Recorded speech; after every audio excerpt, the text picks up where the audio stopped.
top 5 Sega games that need sequels. I love Sega. A lot of people love Sega. I grew up with Sega. However, nowadays it seems like they're mainly just focusing on Sonic, and that's all well and good and all when it works. I've been playing Sonic Mania recently, and it's excellent, and you should definitely buy it. But as much as I love Sonic, and as much of a huge part of my childhood that was, I feel like Sega should really revisit some of their other franchises. So come on and let's go over 5 non-Sonic Sega series that really need to be given a proper sequel. Sega!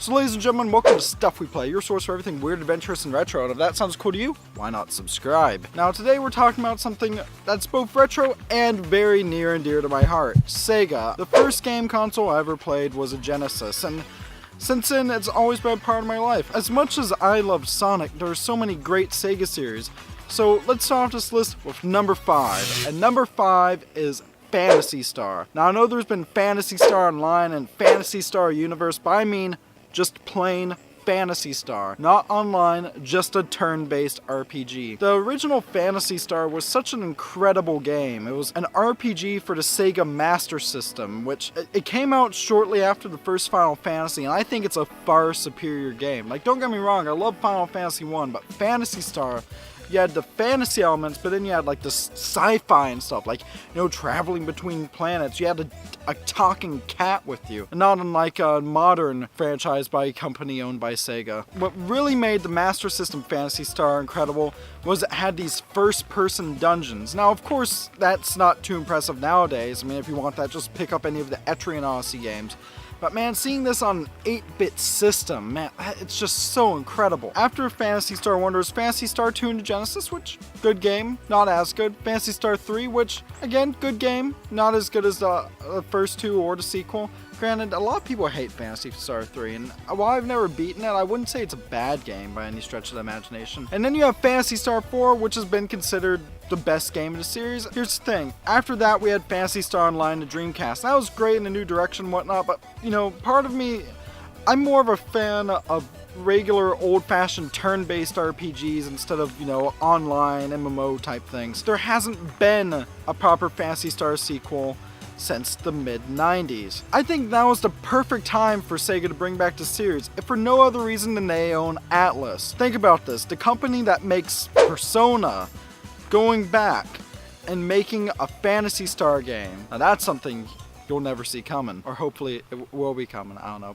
Please make a new Phantasy Star. Now, number 4 on our list is a game series that was Sega's original mascot, and that is Alex Kidd. Alex Kidd was pretty much Sega's answer to Mario before they had Sonic. It was on the Master System, and I'll be honest, Alex Kidd is no Mario. It's not as good as Mario, but it was a lot of fun. You had these cool platforming levels that were, to be honest, looking back, really hard. And you had these really weird but kind of cool rock, paper, scissors boss fights. I think they're called Jenkin, and it was really great. And then you got a bunch of spin-offs. I think there was a proper sequel on the Master System.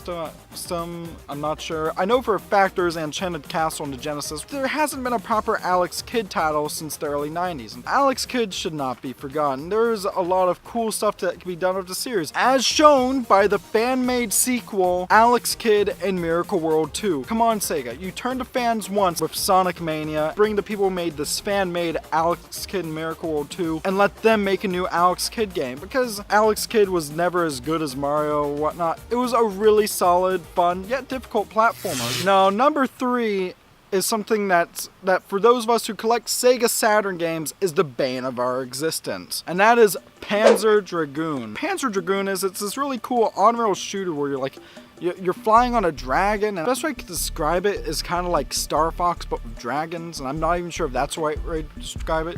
And then there was a really awesome RPG, like one that I'd say is good enough to rival like Final Fantasy VII, called Panzer Dragoon Saga. Problem is, these games are really expensive, especially Saga. Like, that's like $600 right there. I'm never going to own that game. After the 3 initial Saturn games, which were 1, 2, and Saga, they released a third one for the OG Xbox, which admittedly is a lot cheaper than those.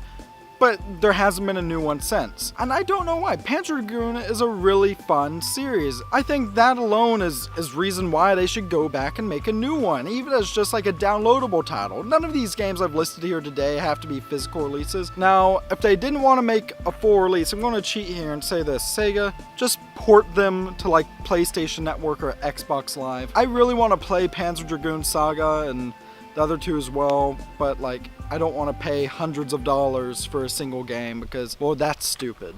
Now, keeping on the theme of Sega Saturn games, number 2 on our list is a game that really defined the Saturn for me, and that was Nights in the Dreams. Now, Nights was this really cool game where, I guess it's 2.5D, like, you flew around and go through rings and collect the orbs and stuff, but like when you're standing on the ground at the beginning of the levels, like you can walk around in 3D. You play as Knights, this androgynous purple thing that goes into kids' dreams and gets rid of all the horrible things that are haunting their dreams, going against the evil wise men. And probably about a decade ago at this point, they made a sequel for the Wii called Knights Journey of Dreams. I remember buying that game and then playing it for an evening and just really not enjoying it. I think it was one of twice in my life where I've returned a game the week I bought it. The only other time I think being Sonic Lost World. That's a shame. I feel like Knights has a lot of potential as well. I'd really love a new proper Knights game, and none with like motion controls and stuff. I mean a proper Knights game. Now, for number 1, let's go from a game that had a disappointing sequel to a game series that never had the sequel it deserved. And I'm talking about the Streets of Rage series. Streets of Rage is one of my favorite series of all time. It's an amazing side-scrolling beat-em-up that you need to play. It's better than Final Fight. I went there. I think Streets of Rage 2 is the best game on the Sega Genesis. Like, Streets of Rage 3 is kind of, I don't know, maybe it's just because I didn't like the soundtrack in that one. But Streets of Rage 2 is the best game on the Genesis, better than the Sonic games. It's amazing. Now, there was going to be a Streets of Rage 4, originally planned for the Saturn, then the Dreamcast, and then it just kind of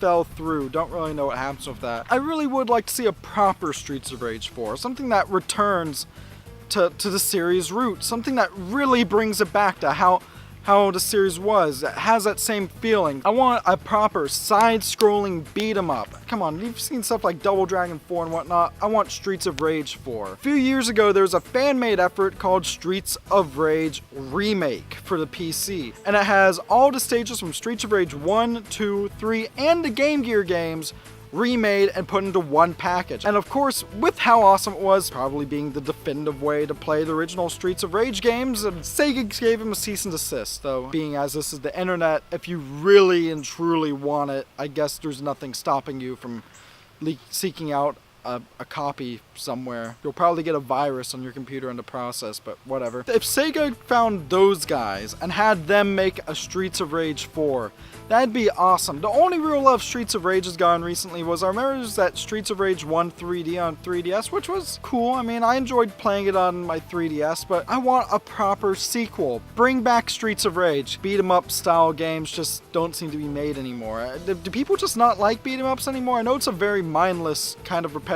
genre, but it's something I can just zone out when I play, you know? I can just kind of zone out. I can truly relax when I'm playing a beat 'em up. It's kind of cathartic. But that's it for this list. Streets of Rage, number 1 series Sega needs to bring back to make my heart as a shameless fanboy happy. That didn't even make sense. But what are some Sega series you think should be brought back? Let me know in the comment section below. And while you're at it, why don't you subscribe to Stuff We Play for more great content like this. Now, I'm trying to boost my social media stuff a bit, and I'm going one platform at a time. If you would like to find out more stuff about me and just listen to my random rants in 140 characters or less, why don't you follow us on Twitter? Come on, it's cool, it's a fun time. Before I ramble on any longer about this stuff, thank you very much for watching, stay classy, and I'll see you next time.